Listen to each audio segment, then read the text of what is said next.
cocoa has the highest known antioxidants. Amongst all the fours we have, it has antioxidants greater than green tea and greater than grapes. So when you take your red wine, even though red wine has a lot of antioxidants, cocoa has twice as much as antioxidants. And for green tea, it's more than 3 times. What antioxidant? Let me just take you. When you take the solar system, where you have the sun in the middle and then you have the various planets revolving around it, if you have that picture, when you take any atom, the atom has a nucleus, and then around it you have the neurons. Now when neurons move in pairs, but should any neuron have that is unpaired situation, whereby it's going alone, then it becomes reactive instead of becoming active. And then it tries to, steal neurons from other cells.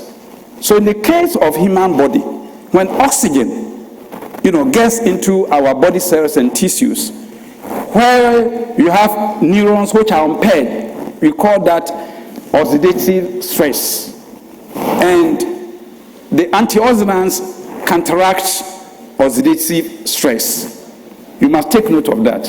When you have excess, reactive elements in your body coming from oxygen without any paired neurons, then they tend to generate the various diseases, the killer disease like diabetes, then you have cancer, you have stroke, you have hypertension, and so on and so forth. The cocoa has all the properties to counteract all these problems. So once you are taking your cocoa, you have no problem at all. Cocoa has what we call the anti-aging properties. The more cocoa you take, the younger you look. So I'm urging you to take more cocoa. And a lot of studies are proving that when you take cocoa stimulates the inner linings of the blood vessels.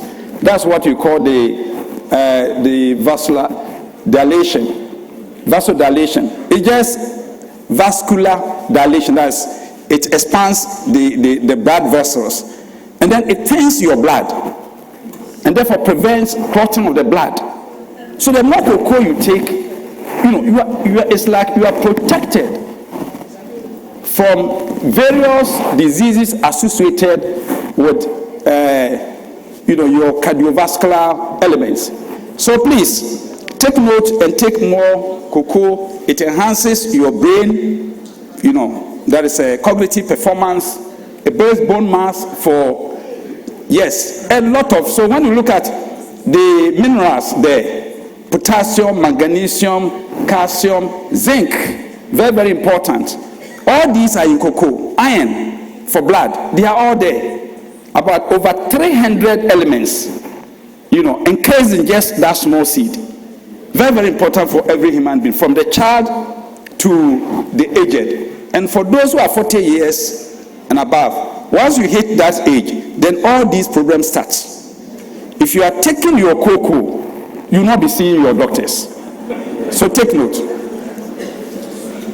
Now, Ghana produces premium cocoa. Ours is not just ordinary cocoa. We produce premium. We have the highest quality in the world.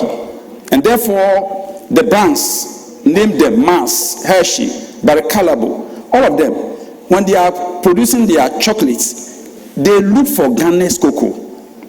So if you are here, by the time I finish, most of you become chocolatiers who will be producing chocolates.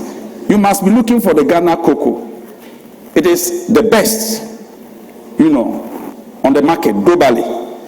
And this is so because we pay a lot of attention in producing our cocoa, right from the pre-harvest level up to post-harvest level. Now we are producing around 850,000 metric tons, and that is about 20%. We are the second leading producer of cocoa. We've put in measures in place. In the medium term, that's in the next 5 years, Ghana is going to produce about 1.5 million metric tons of cocoa. Now we have a lot of investment opportunities. One is fertilizers. Currently, we have 1.95 million hectares of cocoa landscape, and we need to bring in the fertilizer. Most importantly, if you want to establish a fertilizer factory in Ghana, organic fertilizer is the way, because consumers are moving away from inorganic to organic foods, and therefore organic fertilizer is key. Yesterday I mentioned it here. And then you have the other chemicals, that is the pesticides. If you are bringing in any factory, or even if you want to supply fertilizer, the pesticides, for the fungicides, you are looking for non-copper-based fungicides. Because the copper-based, consumers are moving from copper-based to non-copper-based. So you have to take note also of that. And then we are also interested in the infrastructure. We want to establish more irrigation across the country. We've started, but then if you are talking about 1.95 million hectares, you can imagine the size of irrigation facility we are looking for. So it's one way to go. And then we have our roads.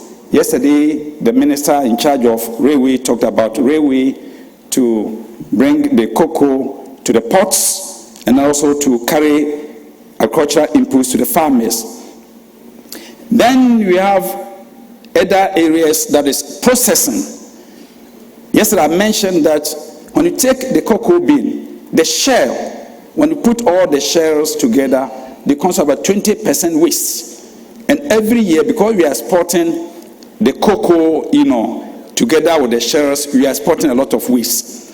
We want to add value to the shells and then, send them back to the farms.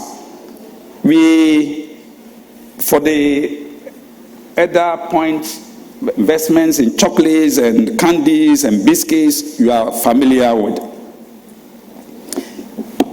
Now there's a potential, huge prospect into the future, in the sense that now we have an emerging market in Asia.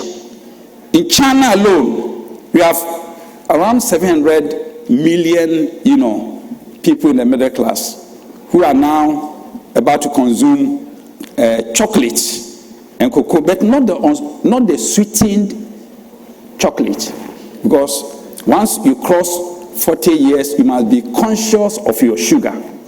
Your sugar, please take note.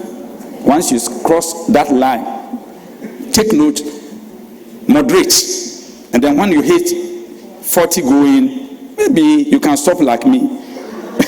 No sugar. So there's a huge market in China, in India, but then Africa is a sleeping giant. We are yet to consume. But the interesting thing is that African population is very young.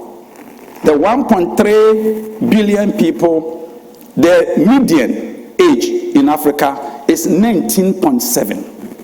When you have so many young people, and once development takes place, it means all these people will be interested, because when you are young, you can take your cocoa with the sugar and the milk. But when in Asia too, the median age is 32. That is why they are now taking a lot of chocolate. When you come to conventional markets like Europe, like America, even here in Britain, the median age is 40. In Europe, it's 43. In UK here, it's 40. And when you have 40 median age, it means most of them are, aged already or aging. And therefore, they are very careful about taking sugar. And that is why consumption of chocolate is flat in Europe and is flat in America. We want to stimulate consumption in all these places so that the market will be forever. So once upon a time, somebody said diamonds are forever, but chocolate is forever and ever. Thank you.